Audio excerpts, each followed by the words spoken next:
ഒരു സ്മാർട്ട് ഫോണും കുറച്ച് ഇന്റർനെറ്റും ഉണ്ടെങ്കിൽ ആർക്കും ആരെയും കൊല്ലാമെന്ന് ഈ സമൂഹം ഒരിക്കൽ കൂടി തെളിയിച്ചിരിക്കുന്നു. ദീപക് 42 വയസ്സ്. ഇന്ന് അദ്ദേഹം നമുക്കിടയിലില്ല. ബസ്സിലെ ഒരു യാത്ര, ഒരു വീഡിയോ, അതിനു താഴെ വന്ന ആയിരക്കണക്കിന് തെറിവിളികൾ.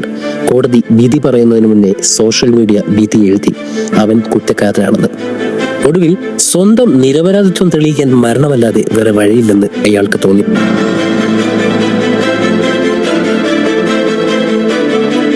എവിടെയാണ് നമ്മൾ ചോദിക്കേണ്ട ചോദ്യം? സ്ത്രീ സുരക്ഷയ്ക്ക് ഇവിടെ നിയമങ്ങളുണ്ട്, വനിതാ കമ്മീഷനുണ്ട്, കേൾക്കാൻ 100 കൂട്ടരുണ്ട്. നല്ലത് തന്നെ. പക്ഷേ ഒരു പുരുഷൻ ക്രൂശിക്കപ്പെടുമ്പോൾ അവൻ നിരപരാധിയാണെന്ന് കരഞ്ഞു പറഞ്ഞാൽ കേൾക്കാൻ ഇവിടെ ആരാണുള്ളത്?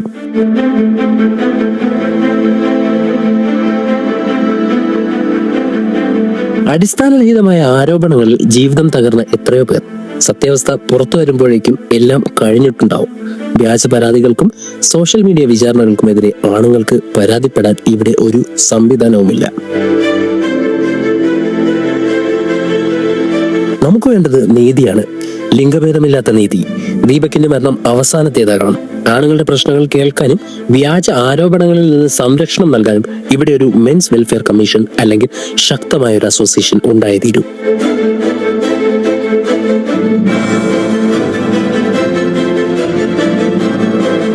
സത്യം ചെരുപ്പിടുമ്പോഴേക്കും നുണ ലോകം ചുറ്റിക്കഴിഞ്ഞിരിക്കും.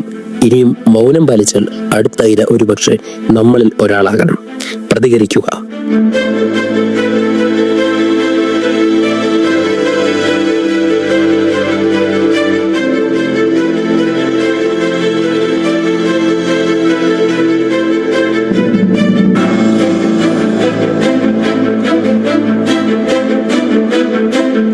പ്രശ്നങ്ങൾ വരുമ്പോൾ നീ ഒരാണല്ലേ, സഹിച്ചോ എന്ന് പറഞ്ഞ് സമൂഹം നമ്മളെ മാറ്റി നിർത്തും. ആരും ചോദിക്കില്ല നിനക്ക് കുഴപ്പമൊന്നുമില്ലല്ലോ എന്ന്.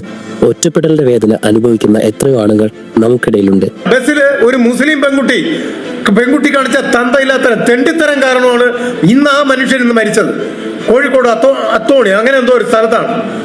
ഇതെന്ത് തെമ്മാടിത്തരമാണ് കാണിക്കുന്നത്? പോലീസ് ഇവിടെ ഭരിക്കാനാണോ പോലീസ് ഇവിടെ ഉള്ളത്?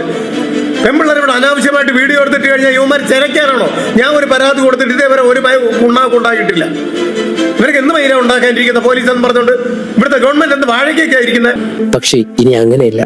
നമുക്ക് വേണ്ടിയും സംസാരിക്കാൻ ആളുകൾ വരുന്നുണ്ട്.